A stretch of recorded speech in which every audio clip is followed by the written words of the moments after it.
Itu juga kita nak cerita tentang Perintah Kawalan Pergerakan Bersyarat elak mungkar baiki diri. Kita terus saja bersama dengan Ustaz Nur Zaidan bin Haji Hamad, penolong pengarah kanan Unit Komunikasi Korporat Jabatan Kemajuan Islam Malaysia JAKIM. Assalamualaikum. Selamat pagi Ustaz. Apa khabar? Assalamualaikum. Sihat. Okey, kalau sebelum ini kita nampak Ustaz di kapsul-kapsul Ramadan bersama kami di SPM. Kali ini kita bawakan secara langsung orangnya ya. Ustaz, kita nak bercerita tentang Perintah Kawalan Pergerakan Bersyarat ini ya. Kita nak mengelakkan kemungkaran. Kemungkaran itu bukan saja bercerita tentang melanggar undang-undang, tetapi juga dari segi ibadat dan juga amalannya. Bagaimana kita boleh mencerminkan diri kita sebagai Muslim yang mematuhi peraturan dan juga melaksanakan amal ibadat walaupun sepanjang kita berdepan krisis COVID-19 ini. Baik, bismillahirrahmanirrahim. Assalamualaikum warahmatullahi wabarakatuh. Terima kasih Ismail, Syamira. Alhamdulillah sekarang kita berada dalam satu bulan yang mulia. Pertama sekali lah bulan Ramadan. Hari ini kita 22 Ramadan. Dah berada di fasa yang penghujung. Semua umat Islam sedang mengejar Lailatul Qadar. InsyaAllah mudah-mudahan kita dapat. Dan cabaran kita pada tahun ini, Ramadan kita berada dalam wabak COVID-19 dan pemerintah kita, kerajaan telah menetapkan satu peraturan sebagaimana kita sedia maklumlah, berada di fasa PKPB sekarang. Betul, PKPB. Namun walaupun kita dalam diuji dalam keadaan COVID-19 atau COVID-19 sekarang, kita sebagai, kalau dalam konteks kita sebagai manusia Islam, proses untuk membaiki diri dan juga mengelakkan kemungkaran ataupun meninggalkan kemungkaran tetap berjalan. Sebab kalau kita tengok dalam sejarah Islam pun, kita mengalami pelbagai episod dalam pembangunan umat itu sendiri, susah, senang dan sebagainya. Tetapi intipati agama itu dia tetap berjalan, tetap relevan sepanjang zaman. Dia tidak berubah. Cuma kita sesuaikan dengan keadaan. Di dalam konteks Perintah Kawalan Pergerakan Bersyarat sekarang, tetapi bertembung kita dengan ibadah yang penting umat Islam, yang cukup nostalgia. Ramai dah orang tak dapat pergi masjid sebelum ini. Hari ini dah mula solat Jumaat di sebahagian masjid dan surau. Walaupun jumlahnya terhad 30 orang, tetapi dapat kembalilah kerinduan kepada rumah Allah.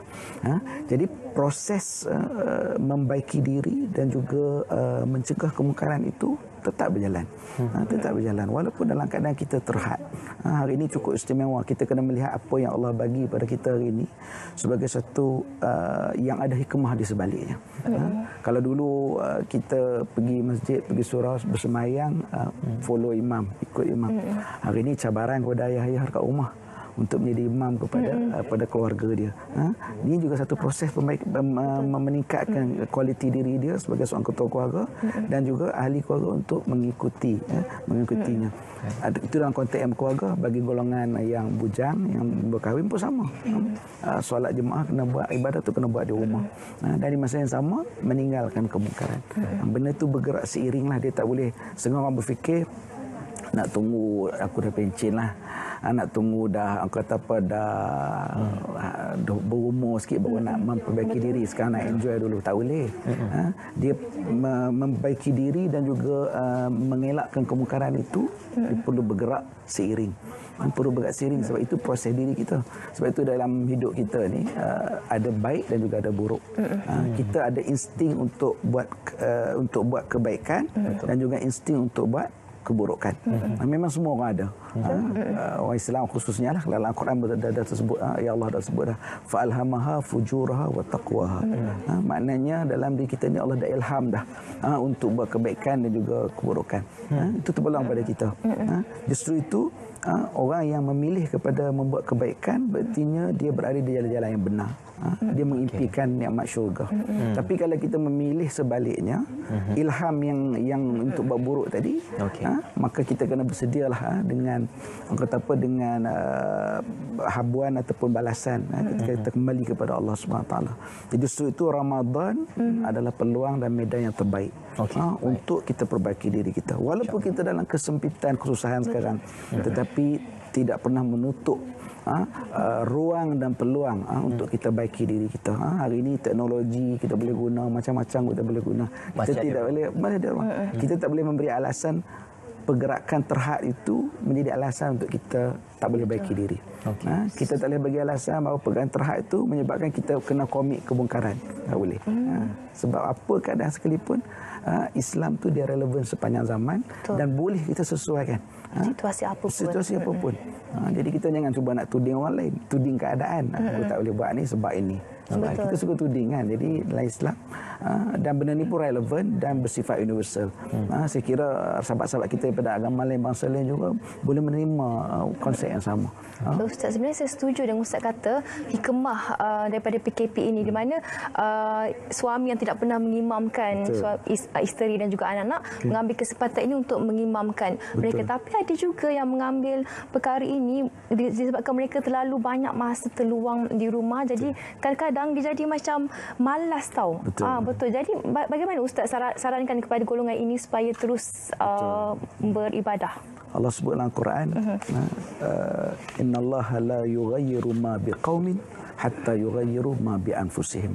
Sesungguhnya Allah Subhanahu Wa Taala tidak akan mengubah nasib sesuatu kaum melainkan kita kena ubah diri kita sendiri. Kan? Jadi dalam hal ini peribahasa Melayu pun ada, tepuk dada tanyalah selera, tepuk dada tanyalah iman. Berartinya kita lah kena ada satu effort yang berterusan.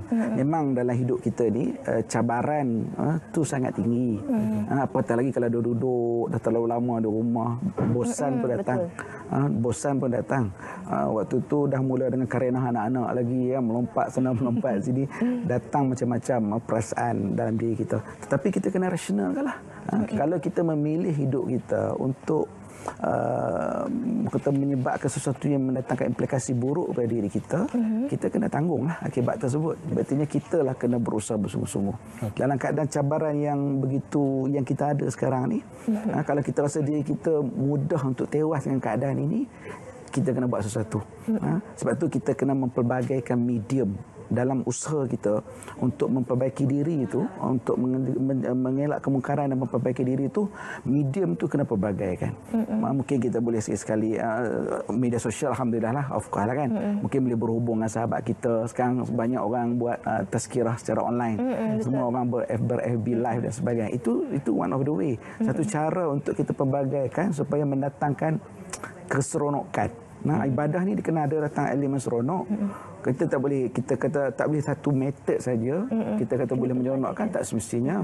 Kan? Ada orang dia suka dengan ustaz cakap kat kuliah kat surau, ada orang dia suka tengok ustaz cakap kat YouTube. Ada orang suka membaca.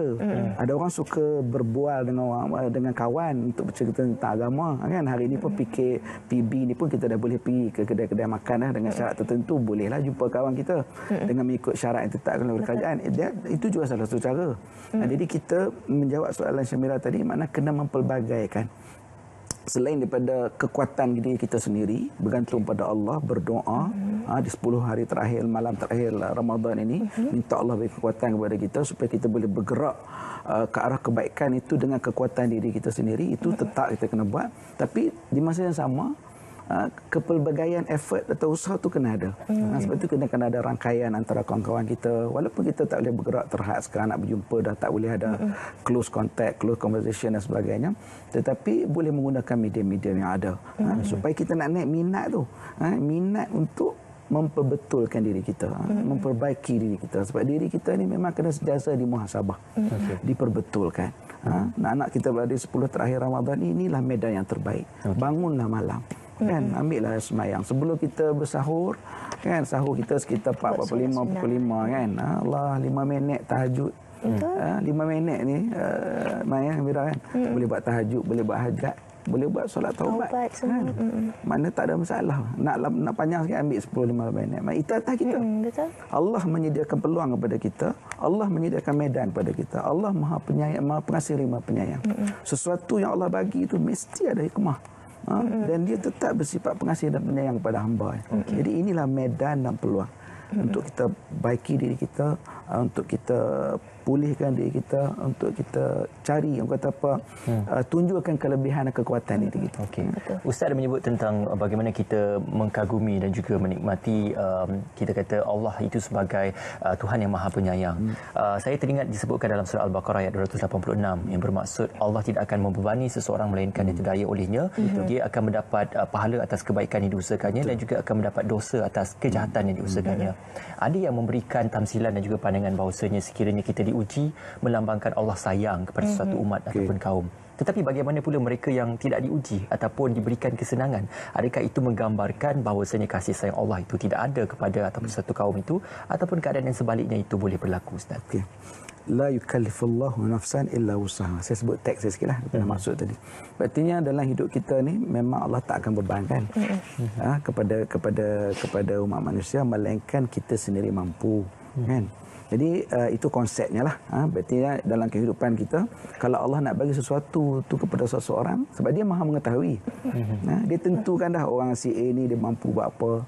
Even dalam kerjaya kita pun, setiap kita ada kapasiti kemahiran berbeza-beza. Yang menentukan keupayaan kita. Kalau semua orang sama, susahlah. Mesti ada berbeza-beza keupayaan.